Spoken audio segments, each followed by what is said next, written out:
Success in business isn't just about doing the right things, it's also about avoiding the mistakes, especially the expensive ones. Welcome to the Lawyer Millionaire podcast, the show where law firm owners learn to build wealth, scale their firms, and design the life of freedom they deserve. Hosted by Darren Wurz, business and wealth advisor for law firm owners and author of The Lawyer Millionaire, this podcast delivers the strategies and inspiration you need to break free from the grind and become the financial success you envision. Let's dive in. Hey friend, did you know that 4 out of 5 lawyers get sued for malpractice with an average payout of $150,000? Hey there, welcome back friend to the Lawyer Millionaire podcast. I'm your host, Darren Wurz. We're all about helping law firm owners transform their practices into profit, their profit into capital, and their capital into freedom. You know, as a law firm owner, you make a lot of decisions every single day. Decisions about how to handle cases, decisions about how to interact with your clients, how to run your business. And I'm willing to bet you've made some poor decisions along the way. But it's okay. We've all done that. We've all made mistakes. Mistakes are par for the course. But here's the thing. Success in business isn't really all that hard. Shocker. If you can just avoid some of the most costly mistakes that business owners make, you'll be fabulously successful. Boy, I wish somebody had just given me a list of the top 10 mistakes to avoid when I started my business. Well, you're in luck because that's exactly what we've got for you today. Today, we're talking about the most expensive mistakes that law firm owners make and how you can avoid them. Having worked with dozens of law firm owners over the years, I've seen these same mistakes crop up time and time again. And not only that, these mistakes routinely cost law firm owners hundreds of thousands of dollars. If you can simply avoid some of these mistakes, you will save yourself hundreds of thousands of dollars, maybe millions of dollars. Wouldn't it be nice to have millions more dollars in your pocket? Well, I sure think so. Okay. So what are these biggest mistakes? Well, get ready. Here they are. The first mistake, and the biggest, the most foundational, is not separating your personal and business money. Boy, I've said this time and time again till I'm blue in the face. We've had lots of episodes where we've talked about this and mentioned it. We even had one totally dedicated to this topic. You can go back and check that out. Well, it's so important for so many reasons, and this is why it's number one. 27% of small business owners use one checking account for both personal and business. Oh my God. Now, there's a lot of reasons why this is a bad idea. A few things. As a business owner, you want to keep your business and personal separate for one very big reason, and you may be familiar with this as a lawyer. It's because if you're ever sued as a business owner, you don't want someone coming after your personal assets. And it doesn't matter if you have separate accounts, even if you have separate accounts, if there is commingling of assets, money moving back and forth without any structure, whoever's suing you could convince the judge to, quote, pierce the corporate veil, and they could come after your personal assets. And this happens 40 to 48% of the time, according to one study. In a real case, a law firm owner was personally hit with a $400,000 judgment despite having separate accounts for his business, just having sloppy books. Commingling is also a flag for the IRS. It could mean that your deductions get disallowed. You know, it's very hard to convince the IRS that certain things have a business purpose if there's money that's moving back and forth between the personal and business, and especially if everything's coming out of one account. But there's a bigger problem here, and the biggest problem of all with not having your personal finances and your business finances completely separated, and that is a lack of clarity. Boy, when I have worked with firm owners to actually do this and actually finally create that wall of separation between the personal and business, it's like a magic light bulb goes off and suddenly their business starts growing exponentially. I think it's the abundant clarity that it gives you. When you finally separate your personal and business finances, you will have tremendous clarity both in your business And in your personal life, it is the magic key that suddenly unlocks business growth and personal wealth growth. You've got to do it. Okay. How do you avoid this? It's simple. Get separate accounts for your business and your personal, and don't commingle. Separate credit cards, separate bank accounts. Pay yourself a regular wage. Don't take money out of the business ad hoc. Keep things separate. Okay, mistake number two. Mistake number two is the trust account mistake. Nearly 1 in 10 lawyers have faced disciplinary action tied to trust account mishandling. Now you think, okay, how hard can it be, folks, to keep your trust account cleaned up? Well, believe it or not, unreconciled trust accounts are very, very common, and getting them cleaned up can be a huge mess and a huge headache. The gold standard is three-way reconciliation. You wouldn't believe the number of law firm owners I've spoken with whose trust accounts are a mess. Banks are going to report it when there's an overdraft. They're going to report it to the bar, and that's not going to be a good thing for you. The consequences can be huge, especially if there's negligence involved. You don't want to borrow money from your trust account, and you really want to keep things clean and reconciled. How do we solve it? Three-way reconciliation. If your bookkeeper isn't doing this for you, or you're trying to do it on your own and it's a hot mess, let's talk, because I can help you. Okay, mistake number three, undercharging. Undercharging for two reasons. Number one, not adjusting your rates and billing leakage. First, if you're still billing by the hour, your rates should be going up, especially in the age of AI. But what studies have found is that 86% of solo firms haven't changed their pricing at all after adopting AI. And as a result, they're making less money after having adopted AI. Well, no wonder.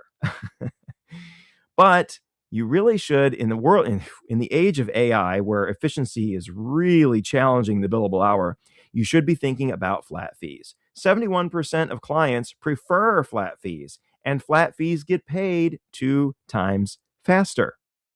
But if you still are billing by the hour, okay, we'll have some grace for you. Here are some things to think about. The average lawyer bills only about 3 hours out of their 8-hour day. That's a 38% utilization rate. Now, it gets worse though. The realization rate on average in the industry is 88%.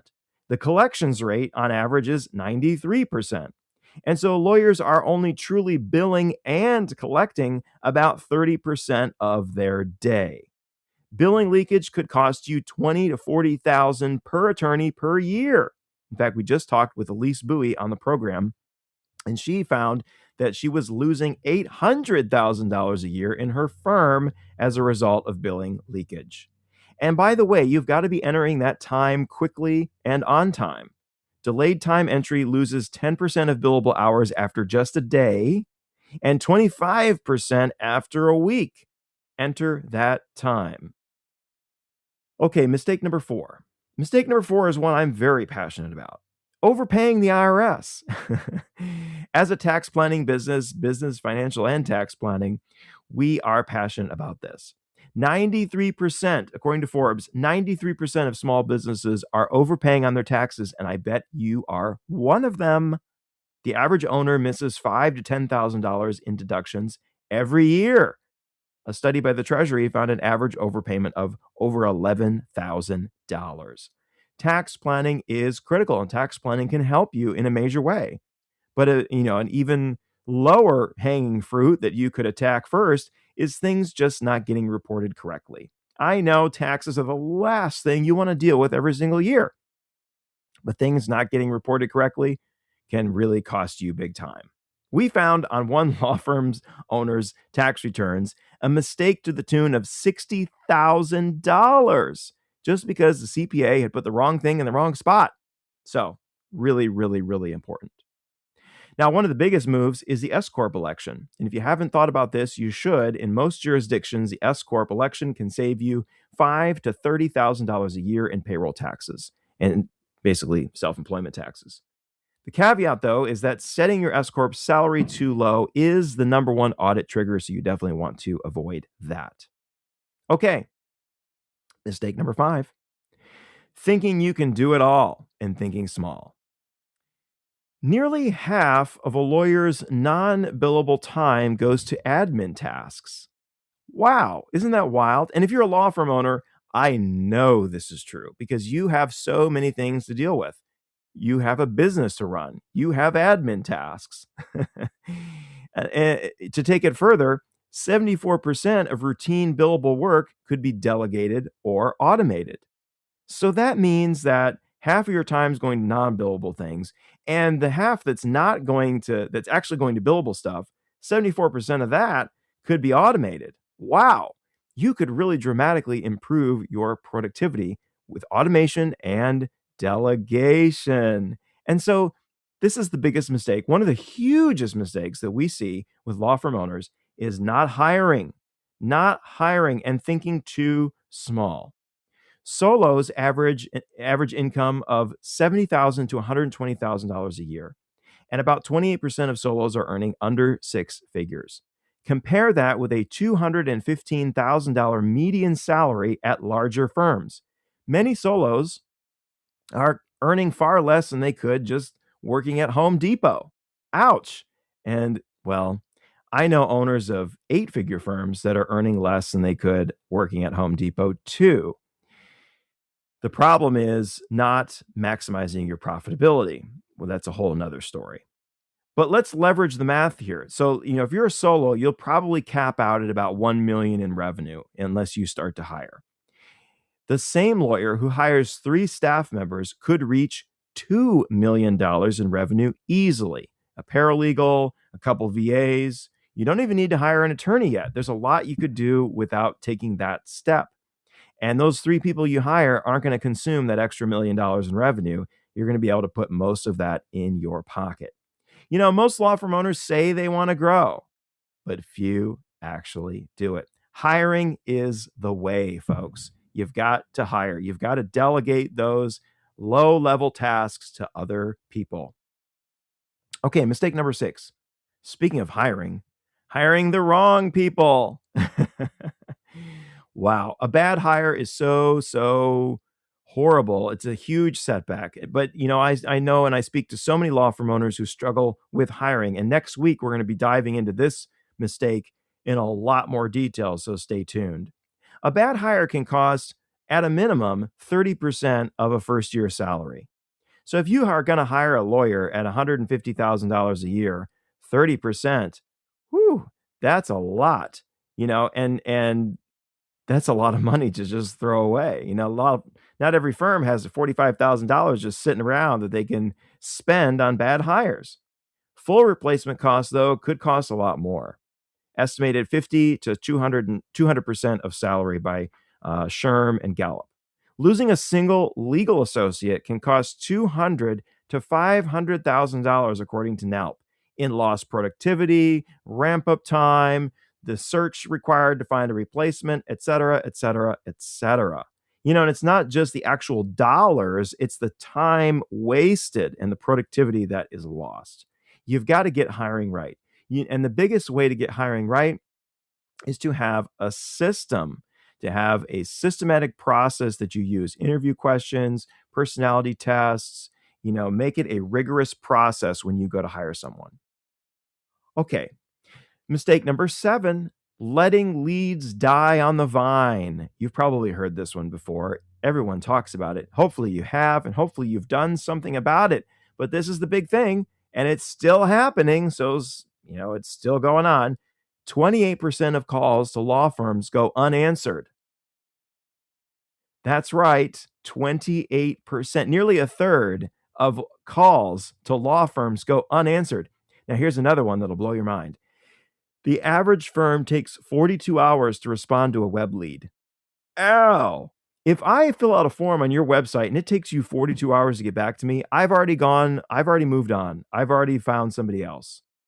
You've got to be quick to respond to those leads. It's the simplest, most inexpensive thing you can do to dramatically reduce your cost of acquisition. 78% of clients hire the first firm that responds. If you can simply be the first firm that responds, you don't even have to be the best. You could be the lousiest attorney on earth. If you're the first one that responds, you're getting the business. In 3 out of 4 instances, 78%. Oh my goodness. If you respond within 5 minutes, you're 100 times more likely to reach the lead and 21 times more likely to qualify them. You've got to do this. You've got to be quick to respond. And like I said, it is the most effective way to dramatically reduce your cost of acquisition. And most law firms are spending $150 to $400, maybe even more per lead. Ow. And Google is costing so much these days. Okay, mistake number 8. Going bare and missing deadlines. 4 out of 5 lawyers face a malpractice claim in their career. We opened the show with this statistic. And the average payout is $154,000. Now, do you want to know the biggest cause of these malpractice claims? Missed deadlines. Missed deadlines cause 25% of all claims and 38% of all claims in litigation. Now, you would think with the statistics being that high, right? It's more than likely that you listening to the show either have had a malpractice complaint, have been sued, or you will be sued. So get ready for it. Well, you would think that that being the case, most lawyers would carry plenty of malpractice insurance. They don't. 39 to 41% of solos in California carry no malpractice insurance. That's approaching on half. Ouch. And defense costs alone can run $25,000 to $150,000 before any settlement. You could be facing up to $300,000 out the door by not having adequate coverage. It's really, really, really important. Okay, mistake number 9. And this one tugs at my heart a bit. Mistake number 9 is living beyond your means. Now we're going to get personal. Ready? Get ready for it. We're getting personal now. Let me throw some statistics at you. 48% of people earning over $100,000 and 36% of people earning over $200,000 are living paycheck to paycheck. For the $200,000 and up group, the number one cause? Debt. Not low income. Not surprising. And nearly 2/3 of people earning over $300,000 are carrying revolving credit card debt. Oh my gosh. I am not surprised, though. I am not surprised because I see this all the time when I speak to law firm owners. I see law firm owners that are making $600,000, $800,000, $1 million a year in personal income, not law firm revenue. Their personal income on their personal tax return says $1 million. And yet they are not able to save a dime. And they are living paycheck to paycheck. I get it. I've been there, right? Your income expands. Things are feeling great. You're feeling on top of the world. You're feeling rich, feeling like you can afford all kinds of things. And so you sign yourself up for all kinds of debt. You get that fancy car, you sign up for that major jumbo mortgage, and before you know it, you are up to your eyeballs in debt payments. There's a great lesson from the book The Millionaire Next Door, which reveals that most millionaires save about 20% of their income and live below their means. I said this in my book, and I'll say it again. The biggest number one secret to financial success is to simply live below your means. And for business owners, what that means is live on your market-based owner's salary, not on your profits. So many law firm owners are living on their profits, and the problem with that is along comes a tough year and the firm isn't as profitable as it once was, and you're drowning in debt. You've got to live on your salary, take the profits as extra, and throw that into savings. There's a quick gut check you can take, and here's the formula. It's your age times your income divided by 10. That should be your expected net worth, okay? So if you're 40 years old, making $200,000, that's $8 million. Okay, now before you panic, divide by 10, that's $800,000. By 40, if you're making $200,000, your net worth should be around $800,000. How you doing? You got some work to do? That's okay. Okay, and mistake number 10, we're bringing it all home with my most favorite one of all. Mistake number 10 is not being prepared for retirement, not planning for retirement, not planning for the future, and betting your retirement on a sale that may never happen. 74% of business owners plan to fund their retirement by selling or transferring their business. That's 3 out of 4. That's 3/4.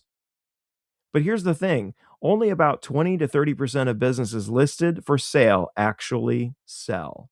And it's worse for law firms. Law firms are service-based businesses, and as such, they are usually extremely dependent on you as the owner. And so they usually do not have hardly any enterprise value. They usually aren't worth jack shit to anybody but you as the owner, because your clients, they do business with you. Now, maybe you'll be lucky to sell your email list for a couple $1,000s, but by and large, most law firms are not set up to sell with any type of real residual value. So, there's a few ways we could fix that. Number one, you can work on building owner independence in your business and building resilience in your business and tying the customer loyalty to the brand. Okay, you can grow the value of the business. That is a thing. But also, you're probably even then not going to get the kind of cash that would replace the kind of cash flow that you're used to getting from the business. Even if you did, fewer than 13% of lawyers have a documented succession plan, and 70% of first-gen firms don't survive their founders because there is no planning. And as a result, about 40% of attorneys feel unprepared for retirement. A third of owners have nothing saved outside the business. Whew, that breaks my heart. But you know what? I see it all the time. You've got to be building assets outside the business. You can't be solely dependent on the business to fund your retirement through a sale, because there's a lot of risk involved in that. And you're not going to probably get the kind of cash that you need to replace the income that you're used to. Very important. How do you fix this? Build up assets outside the business. One of the best ways to do that is to set up a retirement plan and start maxing it out on a regular basis. Set up that 401k, max it out. If you've already done that, set up a cash balance plan, start maxing that out.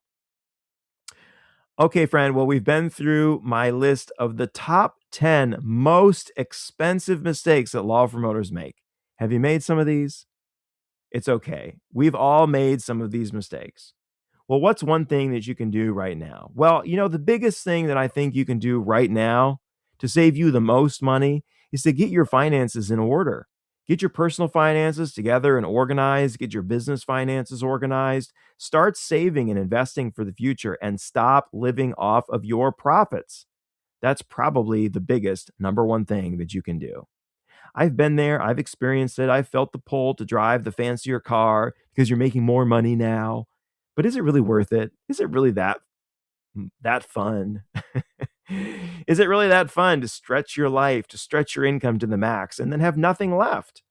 I've seen it time and time again. Law firm owners who are in their 50s making great money, but who have nothing saved. And the real tragic thing is when I meet a law firm owner who's 75 years old, wants to sell their business and wants to retire, but has no money saved outside the law practice. And the law practice is extremely owner dependent still, and really is not an asset that can be sold for any type of real monetary value. And so you have to just keep working until you die. Maybe you want to keep working. Maybe you love work and you don't really see yourself retiring. Well, great, that's good for you. But don't you want to have the option to say, screw this, throw your keys on the desk, walk out the door, and just be done anytime you want?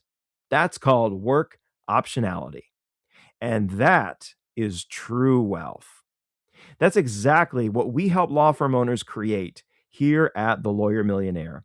We're going to surround you. When you work with us, we're going to surround you with a team of professionals that includes a business advisor, a CPA, and a certified financial planner to get everything done under one roof, but more importantly, to have an integrated team that can help you get everything organized. give you a real reality check and a real actionable plan to start building significant wealth, both inside and outside your law practice, so that you can achieve the ultimate form of wealth, which is freedom. If you're ready to get the train on the track and make some big moves in your business and your personal wealth, schedule an intro call with our team today. You'll find the link in the show notes. And by the way, if you want to see me live, well, not live, but on video, join us on YouTube. You get to see all my great reactions, my emotional reactions to all this great information that we're sharing. Go check out our YouTube page and subscribe. You'll find it by searching The Lawyer Millionaire. Well, that's it for today, friend. I hope I've given you some great things to think about, but I want to give you one last thing to bear in mind. If your law firm isn't building you wealth and freedom, well, what the hell are you doing? Can I get an amen out there? All right, now go make it happen, and I'll see you next time. Are you a law firm owner looking to build real wealth and break free from the daily grind? On the Lawyer Millionaire podcast, we share practical strategies to grow your practice, maximize profits, and create the financial freedom you deserve.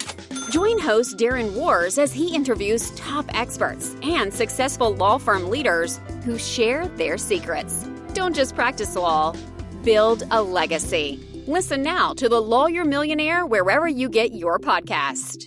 The Lawyer Millionaire podcast is for informational and educational purposes only. It is not intended as legal, tax, or investment advice. Listeners should consult with a qualified professional before making any financial or business decisions. The views expressed by guests are their own and do not necessarily reflect those of Darren Wurz or Lawyer Millionaire Wealth Advisors.